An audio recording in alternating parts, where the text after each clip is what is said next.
My not boyfriend said we were not a couple, so I broke his heart. We have been seeing each other for a year, and everything looked and seemed like we are a couple. He said he loved me, and I him. He spends every weekend with me, and we have planned our first trip together, etc. Last weekend he was in bed, and I made him pancakes because his birthday was on Tuesday.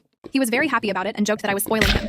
I said that I wanted to spoil my man. He said I am not your man, with the same energy. He didn't seem awkward or embarrassed, just as calm with a smile on his stupid face. I didn't take it seriously and said, yeah, I know you are not my man. He was more serious now and said, no really, I am not your boyfriend. I felt sick, but I tried to be calm and I asked what we are. He said, I don't know, great FWB. I didn't say anything after that and he ate his pancakes in silence. Later he asked if we would do anything. I said that I was planning on cleaning and doing some paperwork. He left after an hour. I ran to the bathroom to be sick and I probably cried for a solid 2 hours. I couldn't keep anything in my stomach for the rest of the day. He texted that evening thanking me for the breakfast in bed and that he thought I was amazing. But I didn't answer, so he called a few times. I didn't answer. Around 10 p.m. he rang my door. I just opened a jar and pretended I was sick with the flu and was going to bed. He offered to stay the night in case I needed help during the night and I said no. I didn't answer him on Sunday or Monday and I didn't wish him a happy birthday on Tuesday either. And I have just been keeping it short texts feigning sickness. He never brought up what he said once. Then yesterday he wrote that he missed me and that he hadn't gone this long without talking to me since we met and that he was going mad. He asked if we could at least have dinner. I said that I was very busy. He said, don't you miss me? I said that I was very tired because I was out all night with a guy last night. When I sent that last message saying I was exhausted because I had spent the night with another guy, my heart was racing. I was trembling, not from guilt, because I hadn't done anything with anyone, but from anger at being made a fool. For the first time since that unbearable conversation at breakfast, I felt like I had regained some control. And it didn't take even 5 minutes. He saw it, typed, stopped, typed again, disappeared, came back. Anxiety took over my chest, but I didn't let it show. I put my phone aside and went to shower as if all of that wasn't corroding every part of my pride. When I came back, there was a response. Short. Seriously? I read it. Ignored it. The game was mine now. 2 hours later, another message. You can do whatever you want. Just don't complain later. I smiled. He thought he was threatening me, but I knew that tone. It was jealousy disguised as arrogance. He always thought he was clever. Irresistible. The prize. So convinced that no matter what he did, I would continue there, willing to be the woman who makes pancakes and settles for crumbs of affection. But not this time. At night, around 10:30, when the street was already silent and I was already lying down with my face buried in the pillow, I heard the doorbell. My heart raced. I knew it was him. No one else would show up like that, unannounced, at that hour. I let it ring. Then, a light knock on the door. And another one. I got up slowly, without making noise, as if I were a thief in my own house. I peeked through the side window. It was him, leaning against the wall, arms crossed, with that corner of the mouth smile as if he were doing me a favor by being there. Pure arrogance. I didn't open. He grabbed his phone, vibrating. Open up. I just want to talk. You know this tantrum of yours won't last. Tantrum. He thought I was having a tantrum. I replied, you said you weren't my boyfriend. I'm just enjoying my freedom. The response came in seconds. Freedom you never wanted. You'll get tired of this little theater quickly. Call me when it passes.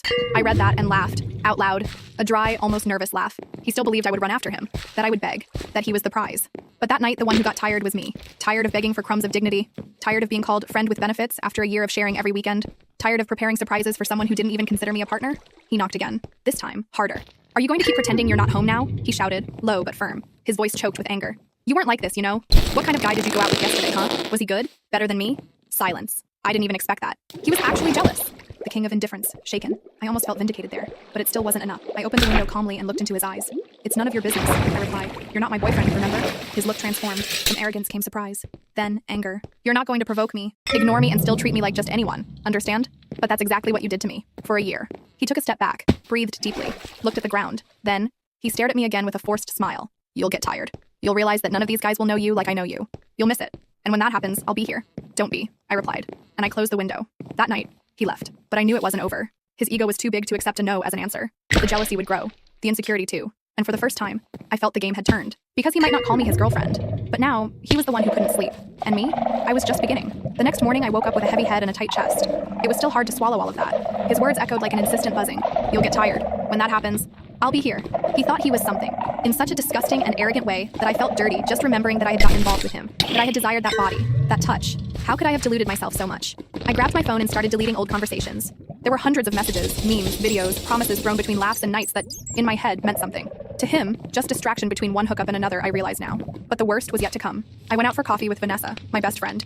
I needed to talk to someone, get everything out. She had always been my anchor, my lucidity in storms. When I arrived, she looked at me with that worried expression, like someone who already felt I was about to collapse. Did he mess up again? She asked before I even sat down. I told her everything, from the conversation about not being my boyfriend to the lie about going out with another guy. When I finished, she was silent for a while. Then she breathed deeply, stirring her coffee cup as if weighing each word. Girl, there's something I never wanted to tell you. I thought he would grow up, change, but now I see he never respected you. My stomach turned. What?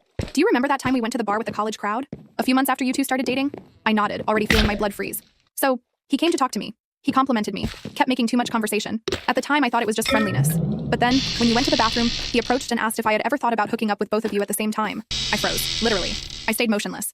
Heat rose through my face and my throat closed up. What? I told him to go fuck himself, of course. I said you were my best friend and that he was an idiot. He just laughed, said it was a joke, that the important thing was to enjoy life without labels. And that was it. But after that, I started noticing. He flirted with others too, always on the sidelines. I felt bad, but I didn't want to hurt you. I closed my eyes tightly. How did I not see? How was I so blind? The way he stayed glued to his phone when he was with me, the smiles he exchanged with strangers, the new friendships on Instagram every week. And you're sure that I started to ask, but the answer came before I even finished. Yes, he's already gone out with at least 2 girls from our class. One of them told me he said he had no commitment to anyone, that it was just fun. This while he was with you every weekend. A mixture of disgust, disappointment, and humiliation took over me. I felt like screaming, breaking something, disappearing. He made me pancakes and said he loved me with the same mouth that complimented my friends behind my back. And he still thought I would beg for him? He used me, deceived me, treated me like an option, like a safe base while he experimented with the world. While he collected bodies, kisses, and glances, I was there, giving myself, surrendering, thinking the love was reciprocal. But it wasn't love. It was convenience. It was ego. I spent the rest of the afternoon in silence. Vanessa tried to talk more, but I could only shake my head. The world around me seemed in slow motion. The laughter of other customers in the cafe irritated me. I wanted to get up and scream for everyone to hear. He didn't love me, he lied to me, he's a fraud, but I stayed quiet. On the way home, anger transformed into something even more powerful. Focus. I wasn't going to cry anymore. I wasn't going to hide anymore. He underestimated me, and now he was going to find out what it means to play with the wrong heart. I spent the night awake, sitting on the couch, going over everything. Every word, every attitude, every slip. I put together the puzzle, and in the end, I saw the clear portrait of a scoundrel. But this time, I wouldn't just be another piece. The revenge, the one that was being slowly drawn inside me, was almost ready. And when it was put into practice, he would taste the bitter flavor of being disposable, the same way he made me feel. The plan began to form that very night, between dry tears and lost gazes at the ceiling. But it wasn't driven just by pain, it was by truth, by the brutal clarity that came after the last disappointment. I didn't just want to disappear from his life. I wanted him to see, for him to feel, for him to live the same discomfort he planted in me during all those months when he pretended to be something he never was. And, ironically, the idea came when I thought of the only person who had already warned me about him, Lucas. Lucas was the complete opposite of that idiot. Polite, calm, always with a gentle sense of humor and an honest look. A guy who listened more than he spoke, who didn't need to show off or compete for attention. The first time we met was at a party when my almost boyfriend introduced me to him with that typical tone of possession, as if saying, "This is my girl, don't try anything." Lucas smiled and greeted me with respect, but it was only when we met again, by chance, at an academic event weeks later, that we really talked. I remember his words perfectly from that night. "You seem too nice for someone like him. Just take care of yourself, okay?" At the time, I thought it was an exaggeration. I thought he was being too critical of his own friend. But now everything made sense. Lucas already knew who he was. He had already seen the rot up close. And now, he would be part of my healing. Not because I wanted to play with someone's feelings, but because, for the first time, I wanted to put myself as a priority.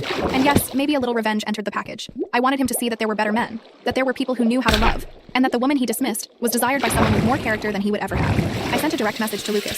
Something simple. "Hi, I know this might seem strange, but you're right about him, and I wanted to thank you for being honest. Do you have time this week? I wanted to talk." He replied half an hour later. "I do. Want to have coffee tomorrow?" The next day we met. I went with a tight heart, not knowing what to expect, but he received me with a light hug and a welcoming smile, the kind that calms even the loudest internal chaos. We talked for hours.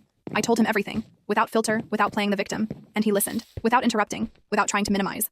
When I finished, he breathed deeply. "I tried to warn you, but he's been my friend for years, and even so, he was always like this. Charming, impulsive, a womanizer. He never respected any girl. But with you, it was more cruel, because he knew you loved him." I stayed silent. He was right. I had loved, with all my strength. But now it's enough. I continued. "He lost me, and I don't want to live in function of the pain anymore. I want to turn the page, and, if you allow me, I want to do this with someone who truly sees me." Lucas looked at me surprised but not shocked, as if he already expected that. At some point, this would happen. "You deserve more than he gave you, and more than he'll understand one day," he said. And yes, I'm here. It was the first time in weeks that I felt peace. But also, in some dark corner of my mind, I knew, when he finds out, and he will find out, he won't be able to stand it. Because nothing hurts a narcissist more than seeing his ex almost being happy with someone he considers inferior. But Lucas wasn't inferior. He was exactly what the other never was. Honest, transparent, present. And that would hurt much more than any silence of mine. Because now, I had a voice. I had choice. I had power. And the one who once thought I would always be there waiting would soon see that the world turns. And sometimes it turns beautifully. It didn't take long for the news to reach him. I knew it would be a matter of time. Men like him always have eyes and ears everywhere, especially when they think they've lost control over someone they judged predictable. And the truth is, he never imagined, not for a second, that I would be capable of turning the game around. It was on Saturday night. I was with Lucas at a discreet restaurant, nothing luxurious, but charming, with low lights and a guitar playing in the background. We were laughing at some silly joke. Dessert shared in the middle of the table when I felt my phone vibrate in my pocket. 1, 2, 3 messages in a row. "Are you seriously with him? Have you lost your mind? We need to talk. Now." I didn't respond. Lucas saw my expression change and asked if everything was okay. I smiled with the most fake tranquility in the world and replied that I would explain later. I stayed there with him, present, because that moment was mine. For the first time in a long time, I wanted to be selfish. Let him wait, feel, brood. It was the least. But the next day, he showed up. He didn't even bother to send a message first. He rang the doorbell forcefully, as if he had some right to demand. as if our story was paused and he now decided to press the play button. I opened the door. He was there, with a closed face, red eyes, and heavy breathing. The air of an owner, of a wounded man, of an alpha male out of his cage. "Are you hooking up with Lucas?" He spat the question as if it were an offense. "Good morning to you too. Stop beating around the bush. Answer me. Are you really hooking up with him?" I crossed my arms and stared. "I am. Why? Does it bother you?" He laughed. A mocking and irritated laugh at the same time, running his hand through his hair and walking in circles, as if trying to control his own anger. "You're unbelievable. With my best friend? Seriously? That's low even for you." "Low?" I repeated, feeling anger rise like a high tide. "You're talking about low now? After everything you did? It's not the same thing. I never hooked up with any of your friends. But you tried, didn't you?" I shot back, coldly. He froze. His eyes widened for a second, then looked away, as if searching for a quick escape from his own guilt. What are you talking about? About Vanessa? You thought she would never tell me? That night at the bar. You said you wanted to hook up with both of us at the same time. Remember now? He fell silent, a silence that screamed louder than any justification. "That was a joke," he said finally. "You know I talk shit sometimes. I would never really do that. It wasn't a joke to me, or to her. And even if it was, what kind of joke is that, coming from someone who said he loved me? I love you. Damn it, that's why I'm here. Because I love you, and you're throwing this away because of an idiot who shouldn't even be in our circle. Funny, now you use the word love. But when I made pancakes for your birthday, you said you weren't my boyfriend, that we were just friends with benefits. Remember? That wasn't a joke. You were clear, cold, convinced. I was confused. I didn't know what I felt. No, you knew. You just didn't want to give up the others. And now that you see me happy with someone who surpasses you in everything, you come here demanding morals?" He huffed. He was disarmed, but still trying to seem offended. His eyes were full, as if they wanted to cry, but pride held back. Because deep down, he didn't feel love. He felt possession. And losing it was the real trigger. "He's only with you to provoke me," he said in a last gasp of vanity. "No, he's with me because he wanted to. Because he respects me. Because he listens to me. Because he values me. Something you never did." He looked at me, as if he were seeing a stranger. As if for the first time, he understood that I was no longer the woman who made pancakes smiling and waited for a crumb of affection. I was someone else. In this version, he didn't know, and wouldn't have the chance to know. "Go away," I said firmly, "and enjoy the walk to think about everything you lost." He hesitated. He looked around, as if looking for something that would make him stay. But there was nothing left. No excuse. No chance. No us. And I closed the door. Not just of the house, but of the story. The following Monday, while I was still processing everything that had happened with the not-boyfriend over the weekend, his unexpected visit, the shouting, the look of surprise when he discovered I knew everything, I received a message from Lucas. "Hey, I wanted to take you away from routine this week. Want to have dinner with me again? Nothing fancy, I promise. Just me, you, and good pizza." I smiled.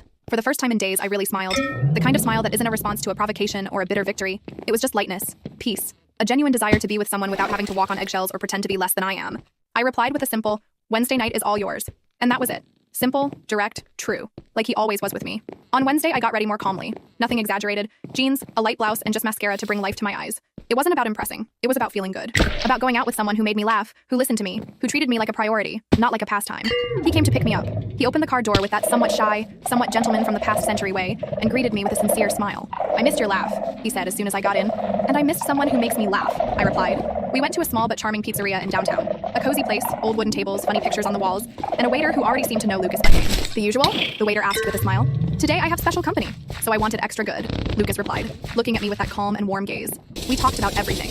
Work, music, teenage embarrassments, old movies we love that no one else watches anymore. I laughed, caught myself playing with my hair, crossing and uncrossing my legs, as if my whole body was reacting to the lightness of the night. It was so different from the heavy conversations and tense silences I used to live. There, I was myself, whole, without fear. After the pizza, we walked down the street, unhurried, like people who don't want the night to end. He asked me if I was okay after what happened with his ex-friend, and I answered honestly, "I'm not 100% yet, but I'm rebuilding myself, little by little. And you've been helping with that more than you imagine." He smiled, but this time it was a different smile, a little more serious, more loaded with feeling. "I never wanted to interfere, never wanted to force anything. But since I met you, at that ridiculous party where he treated you like you were just another one, I knew he didn't deserve you. And do you think you deserve me?" He stopped walking. He looked at me for a few seconds until he said, "I don't know if I deserve you, but I admire you. I respect you.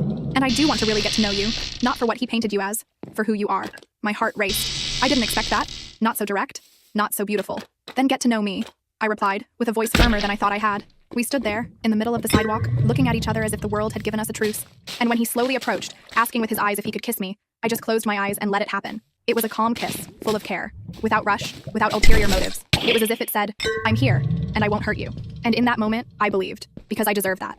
After so many games, so many lies, so many silences, I deserved a man who knew how to be light. And if by chance the other found out, if he writhed with rage, if he screamed, if he went crazy, that was his problem. The pain he caused me no longer imprisoned me. And now I had someone who looked at me like no one had ever looked before. Without fear, without doubt, as if I had finally chosen right. A few weeks after that kiss with Lucas, my life seemed to have found a new axis. It wasn't perfect, nothing is, but for the first time in a long time, I woke up calm, without waiting for messages that didn't come, without measuring words, without walking on eggshells. Lucas didn't make me play games. He was just there, present, real. And that, for someone like me who spent a year being treated like an option with exclusive packaging, was liberating. We started going out frequently. Movies, cafes, walks, nights at home cooking together. He knew my silences and didn't fill them with empty promises. He just listened to me, made me laugh, made me feel seen, and of course the other couldn't stand it. His ego wouldn't let him. In the 3rd week, he showed up in front of the building where I lived. Without warning.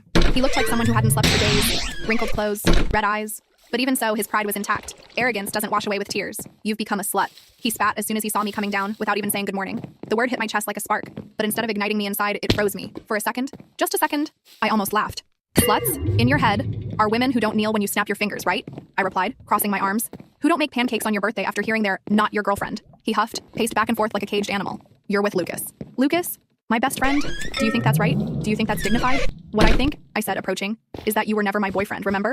You repeated that like a mantra. Friends with benefits. No labels. Just have fun. Well then. I freed myself from your label of nothing and found someone who wanted to be everything. He stared at me with anger. But it was anger at himself, and I knew it. And you know what the difference between you and him is?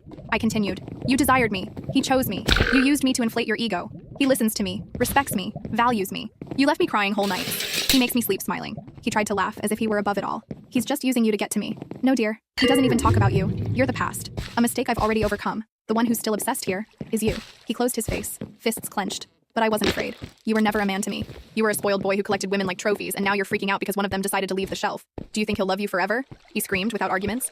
He'll get tired too. Everyone gets tired. Maybe so. Or not. But at least if it ends, it will be with dignity. With respect. Not with lies, betrayal, and cowardice. He fell silent, for the first time, without an answer. The mask of superiority slowly falling. Then I delivered the final blow. I was everything you said you wanted. Faithful, present, caring, dedicated. But you were so busy trying to seem free. You lost someone who just wanted to love you. And the worst part, you didn't lose to a stranger, but to someone who saw your trash and still decided to see me. He lowered his gaze, swallowed hard, and turned his back. He left without saying anything else. And there, I knew, not only that I was free from him, but that, this time, he was the one who would sleep with his stomach churning. That he was the one who would check his phone and not see my name. That he was the one who would remember my touch, my laugh, my care, and know he would never have any of that again. Vanessa, my best friend, never wanted to know about him again. She distanced herself from everyone in common who still insisted on saying that he just didn't know how to love. She said that those who don't know how to love, learn. Only those who don't want to, don't learn. And he, clearly, never wanted to. Lucas, on the other hand, stayed by my side. Not as a consolation prize, but as someone who saw my cracks and decided not to run away. He made me remember that love isn't noise, drama, or uncertainty. It's presence. It's peace. And as for me, I didn't become cold or bitter, but I stopped accepting the minimum disguised as everything. I learned that whoever doesn't claim you doesn't deserve you. Whoever diminishes you when you give yourself isn't a man. He's just a boy playing at having a woman. And especially, I learned that we don't beg for love. We withdraw.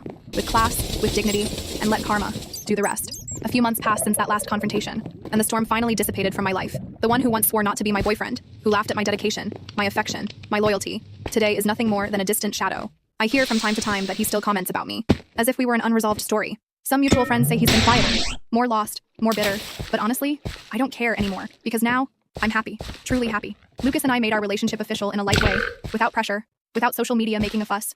It was on a common late afternoon, after coffee and a walk in the park. He held my hand, looked into my eyes and said, I know you came from a place where love was doubt, but with me, I want it to be certainty. If you're still ready to love, I'm here. Not as a prize, but as someone who wants to build something with you. I said yes, and I never regretted it. Today, our days are calm, full of laughter, long conversations, and lingering kisses. He makes me pancakes, and I make sure to remember how good it is to have someone who isn't afraid to say I love you, and prove it every day, without needing to play games. The pain of the past still exists, but now it's just a scar. It doesn't hurt anymore. It just serves to remind me how much I've grown, how much I deserve, how much I accepted crumbs for so long, without knowing there was a feast waiting for me at the right table, next to the right person. Lucas was never a trophy of my revenge. He was the unexpected cure, the beautiful detail after so much mess, the soft light after so much darkness. And me? I'm the one he didn't want to claim, who he said wasn't his girlfriend, who he thought would beg for crumbs of attention. Today, I'm the official girlfriend of his best friend, the one who walks hand in hand down the street without needing to hide, the one who is introduced with pride, not as a friend, but as the woman I chose. And if there's one thing